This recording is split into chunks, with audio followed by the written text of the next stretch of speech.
This is unexpected. It's both expected and unexpected. How do we get some of these people to be in Star Wars? I mean, I know it's Star Wars. I would be in Star Wars. But you know, I'm not Lee Jung-jae, nor am I Amandla Stenberg. Both of these people are amazing. Alright, so we're here to talk about the Acolyte Episodes 1 and Episodes 2. The first episode in the Acolyte is Lost/Found. And the second episode is Revenge/Justice. But which is it? But which is it? Or is it both? So we are getting into some exciting mystery stuff. Okay, we're gonna talk spoilers. We're gonna talk spoilers. I need to say that because I'm about to say a comment that will spoil stuff for you if you didn't know that I'm gonna get into spoilers. So heads up, spoilers ahead. And let's start off with me just saying, I love how on Disney Plus, the full screen that we get, like the promo image, is Amandla Stenberg, but she's in the center. Makes sense. Then we have Soul, and then we have Indara, who's played by Carrie-Anne Moss. Love Carrie-Anne Moss, by the way. Big fan. She is such a phenomenal actress. Also loved her as Jerry, a female version of Jerry in Jessica Jones. And I also really love her in one of my favorite movies, Memento, but also obviously The Matrix. That's where I think a lot of people know her from. But anyways, Carrie-Anne Moss is just great. Anything I've ever seen her in, I've really loved her in, is the bottom line. I was really excited about her being in this show, and I didn't know. Maybe I should have known. Should I have known?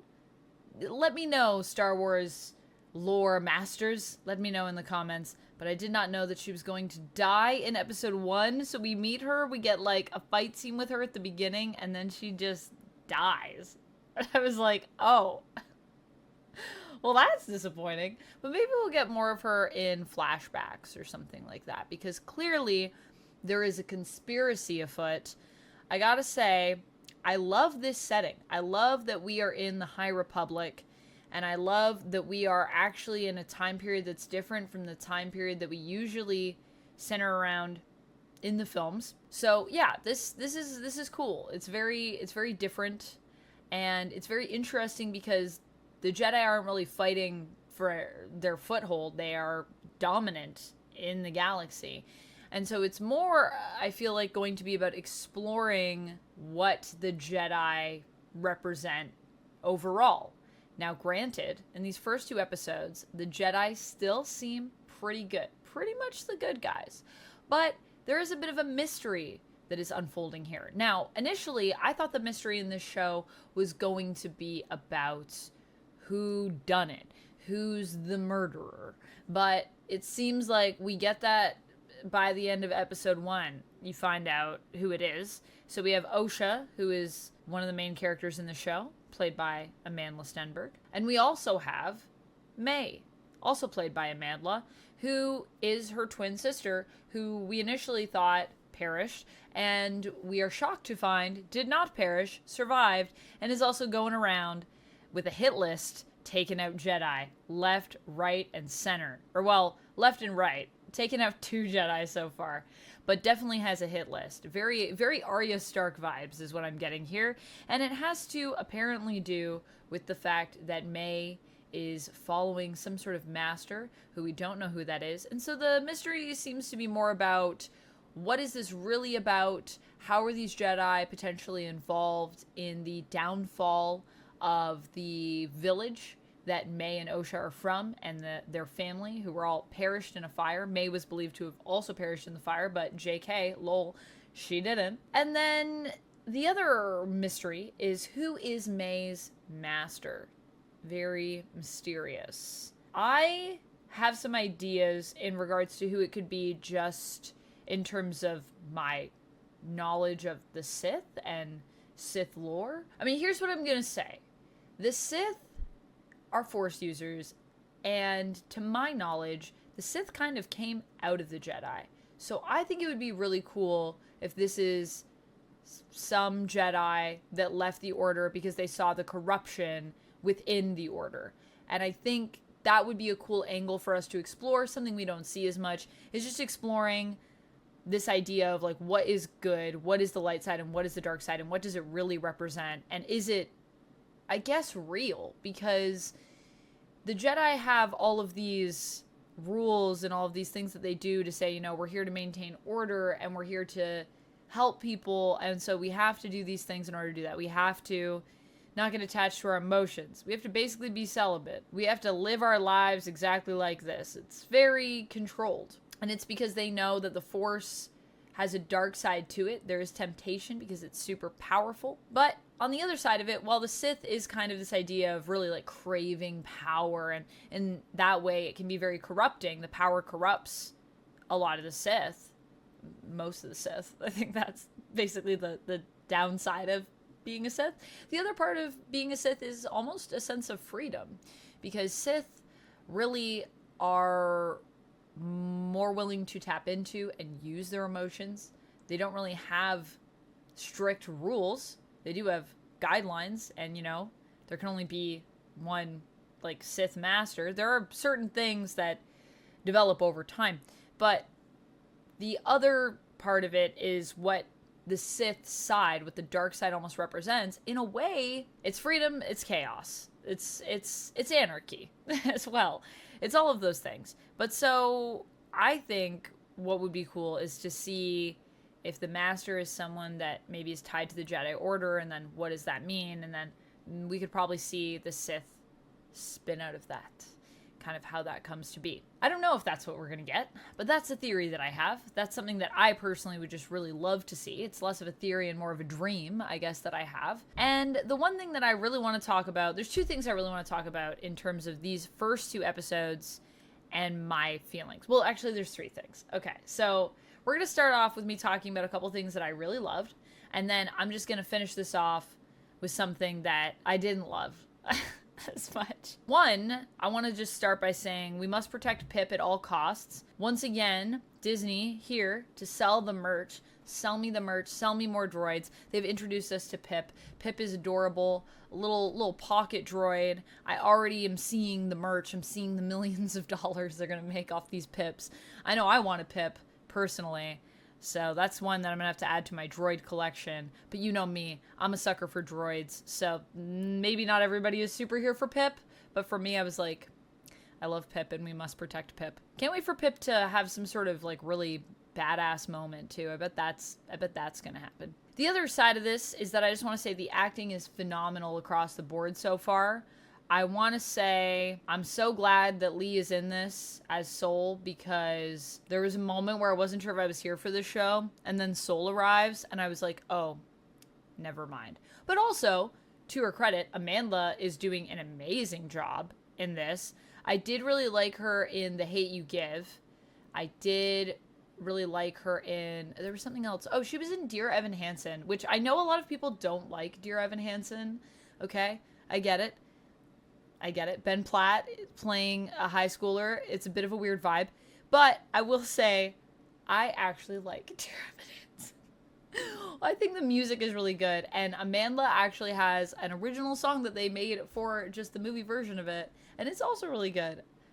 Anyways, that's my little Dear Evan Hansen rant. But I digress. Amandla is amazing as well in a lot of the stuff that I've seen her in. And she is also really good in this. I really love the split that we see between Mae and Osha. I feel like they're very the same but very different characters. Like you can just tell from the way that they carry themselves that they're different.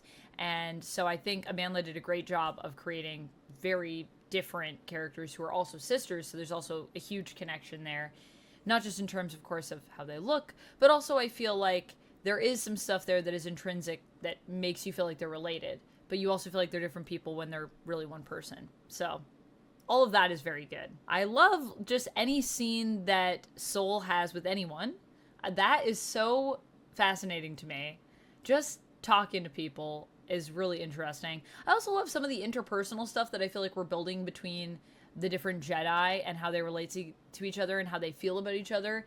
And this idea of, you know, we're supposed to be removed, but, you know, we do have friendships, we do have rivalries, we maybe even have crushes. I feel like there's some flirtiness happening.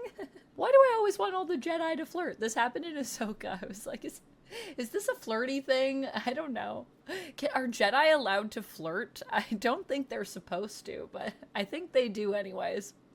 Just gonna say. I don't know if that's in the handbook or not. But that is something that I'm really loving, seeing just all the relationship building that we're kind of getting. And it's not very upfront. Some of it's kind of a little wink wink, and I'm enjoying that a lot. So I like the acting. I also really love a lot of the fight scenes in this. I think have been fantastic. They're not as like must focus on every movement of this fight, but I just really love the flow of the fights, and I do really love the way they're shot. And how do I want to put this? There's like a through line to these fights. It's like the movement of them, they feel very linear, if that makes sense. And they also have really great moments. However, I don't know if this is a bad thing, but there are some tells that I feel like are happening.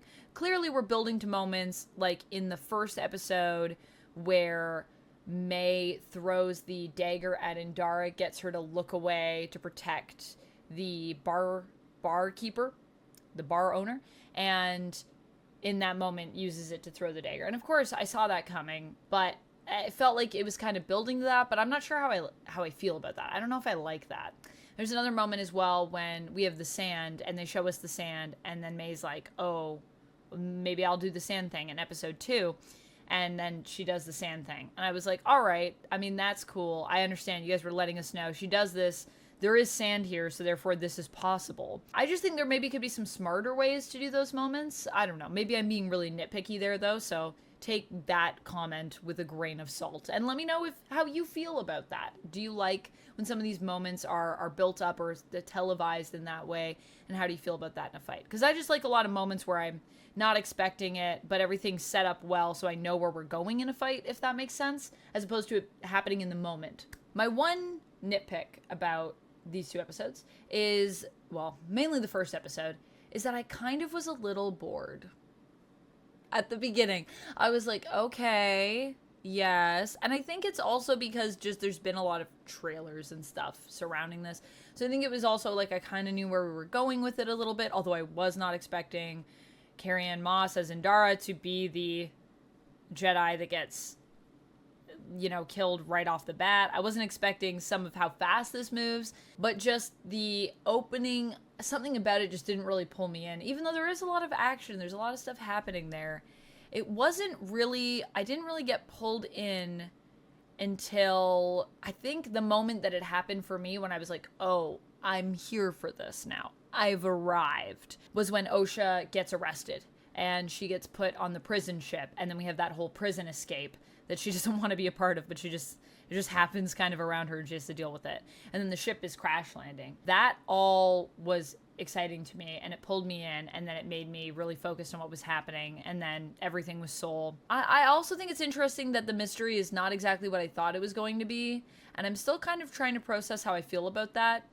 But I think overall there's enough here that I'm intrigued and interested, and I want to see who's behind everything, and there's enough questions here that I want answered. I wish there was a little bit more, but it's also only episode 2, so I have faith that we're going to build more, and I have faith in this cast for sure.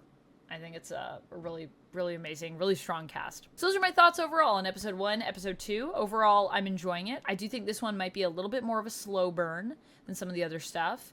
I think Ahsoka right now is still my favorite show, but we'll see where it goes. For episode 1, I feel like I want to give episode 1 a 5 out of 10.